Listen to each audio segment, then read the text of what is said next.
trade databases, all sorts of interesting things. And we've also started a guest advisor program in Cornerbrook where artists, or any business really, can get a free half-hour consultation with a business professional. And the Government of Canada is helping facilitate that with our provincial partners. And one of the things that's come up a lot is actually intellectual property. So we're working with some intellectual property lawyers and also with the Canadian Intellectual Property Office to offer sessions.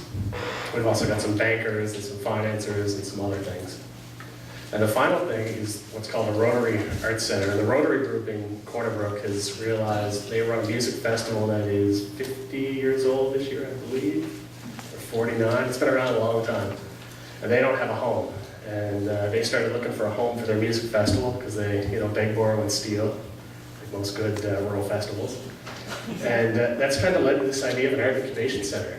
And they've pulled together a lot of artists to work on this concept. And it's the brand new City Hall / Arts Center you see in that photo. They've got conceptual drawings, they are artists. And hopefully that'll materialize in the near future. But I guess the real thing is the artists are pushing this, and we're just kind of encouraging, supporting, and building the network of the artists. And I guess the trust, people talked about that, that's been the biggest, benefit. The artists really trust one another now, and they talk freely. And the organizations that used to see themselves as competitors are now sharing resources and talking about doing common events and cross-promotion. We've only really been at this for, 9 months, 10 months? It's happened so fast. So they're the major projects, but I guess the other interesting thing is that there's 16 or 17 other projects that are much smaller that we're engaged in with the artists and the arts groups. And I don't think any of the other ones really cost much money. They're just really about the transfer of knowledge. I guess I have it all clued up here.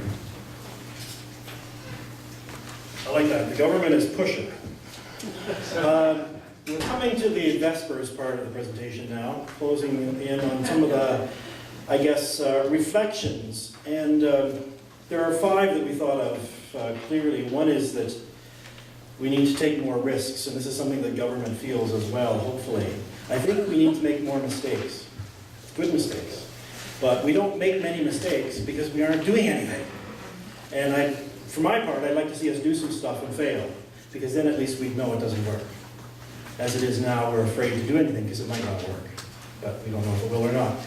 And this is an example where government is taking risks. I think, nod your head here. Yeah, they're taking risks on doing something that in another context wouldn't be allowed. Secondly, outside in, this issue about making sure that the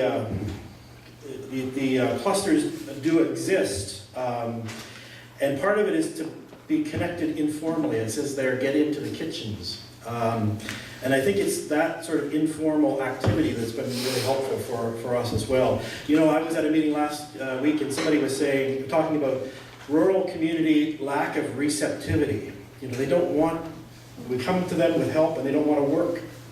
And I want to say to them, they don't want to work with you because of the way that you've constructed the idea and how you've come forward to them. It's not that they don't want to work on development, it's they don't want to work on development under your context and under your prescriptions. So that's an issue, I think, that by getting into the kitchens, it helps us to understand where are they coming from, what's going to be truly helpful. Sometimes people say, well, all you're doing is validating local culture. You get in there and you say, oh, this is good, this is nice music, this is nice art or whatever. And I say, so what?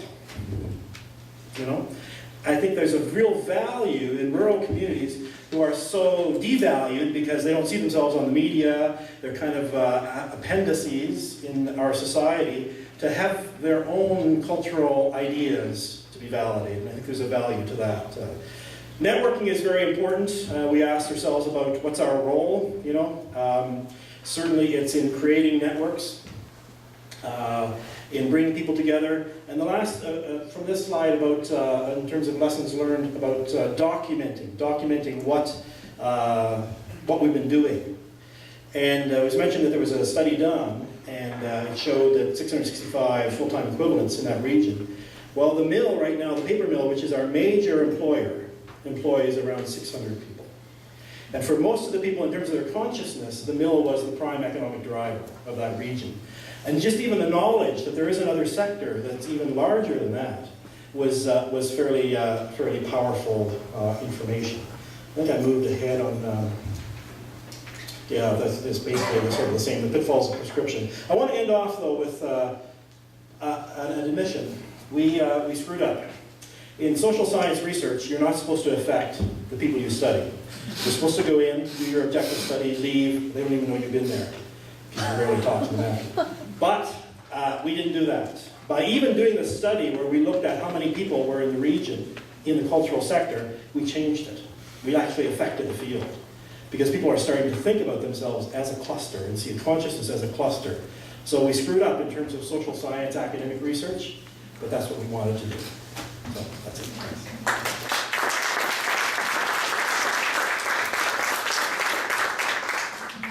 Okay, so we'll field questions and take them for Ivan, Susan, and Mark, please. Yeah, what an exciting story. So thanks for sharing that. One of the things I was trying to understand from the presentation was what was the original spark that led ACOA to engage both in the formal consultation, which I think, as I understand your presentation, that was the first activity that took place, a formal consultation with our group, leading to that informal kitchen table consultation. But what was the thing that led to that in the first place? Was it academics pushing you? Was it the cultural industries pushing you? Or what? Well, internally, it was a bit of a weird story.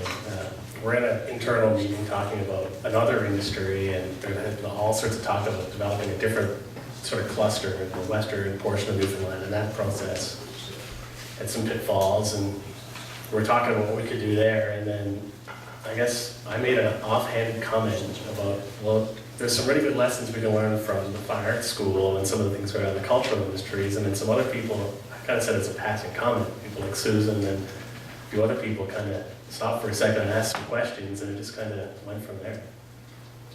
It was a bizarre process. And the whole thing with the opportunity-based teams is that internally you do your research. So we took that conversation and asked ourselves, is there an opportunity here? What's the nature of it? And so we went and we did the economic analysis. We went out, we had more conversations. We talked internally. We brought people from enterprise development, community development, from policy, all together, 12 people around a table just talking through it and making sure that those people were going out to people in the region and the communities and talking about it as well. So it was just really exploring it at the very beginning of the process and not being afraid to put the time in there.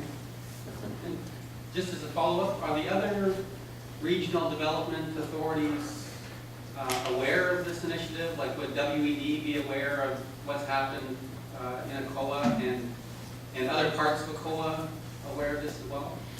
Within ACOA, they're certainly aware of the opportunity-based team approach, and that's been presented to the federal clerk as well, but whether or not that's gone out to the other RDAs in any kind of form, I don't think it has. Please,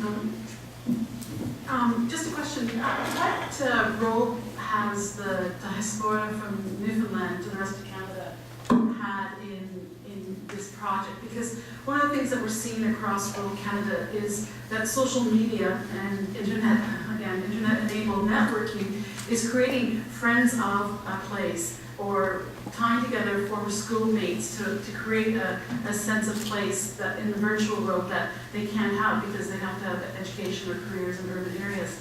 And so has that influenced your work with Newfoundland?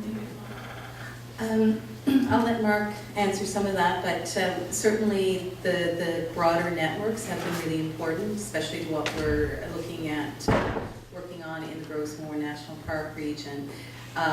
Those networks had already been developed. We have directors of the festival there who have received national awards. The theater company has toured nationally and internationally, doing 350 performances across the world. Some of the organizers of a regional literary arts festival live in Toronto the rest of the year and have wide networks within the cultural organizations. So absolutely, those broad linkages are very important to what we're doing. I guess the other interesting piece of this, especially in the Grossmore area. Increasing numbers is not really the primary focus. It's increasing the yield for the visitor because there's no capacity during the summer to take many more visitors. So we've actually had comments from some of the operators to turn the marketing off. You know, like it's a different dynamic. Just add one thing, that it's not about tourism. It's primarily about cultural development. So yes, it is about increasing yield, but it's about increasing just the experience for the visitor and for the people living in the region as well. Wow, we'll take all the questions. It's a multi-dilemma. You know, a rural area, turn the marketing off. We're getting too many people. Whoa. Please, yes. I guess it's kind of a suggestion question, but I had occasion about, must be 10, 15 years ago, to drive from... John, can you use a mic? way down there, I'll just say that. I had occasion to drive from St. John's to Placentia Bay to a political rally, and it took me a couple hours. And I passed maybe, this is the positive thing, 6 houses and 30 lakes that had nothing on them. I thought, this is the most beautiful natural setting I've ever seen. And now if you've ever looked at tourism from Europe, but Germans, for instance, German tourists covet open space. And there's a huge potential market to say, you know, come to Newfoundland, you can have your own lake every year, as long as you want. It's unlimited. It will be like a business of, if I was there, I'd buy myself 50 Winnebagos and just start that business. It was the most beautiful natural thing you've ever seen. Completely nothing there except beauty. Without a doubt, we have some good natural assets in the European market. Before, I guess, the downturn, we had direct access from London to Deer Lake, the small regional airport, at least once a week, some weeks twice. So there, you know, things were going quite well. With time for one more question.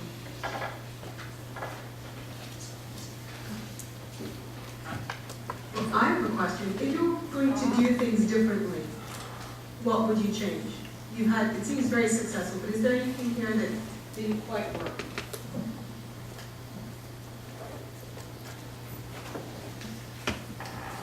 We're still doing it, so I'm sure there'll be things we do wrong, even more things that we do wrong. I think part of it is, I work at the university, so part of our struggle is how to engage in the community, and both our institutions have explicit mention in our mission statements of trying to connect to the communities. And for us, it's not just the pecuniary interest of trying to get students out of the region, and so that the region, you know, feels good about us. But I think there is, Memorial University has been designed for the people of the province and the good of the province. So for us, being involved in this was part of our mission. But I think for the university, I think one of the struggles has been, how do we bridge the cultures of the university and academics along with community engagement? And that's something we've thought about a lot. We used to have an extension service, and then we got rid of it. And now we're kind of regretting that and sort of going back to that model.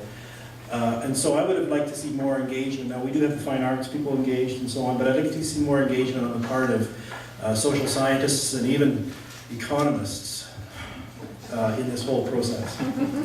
I understand they're useful. I'd just say we should have started sooner.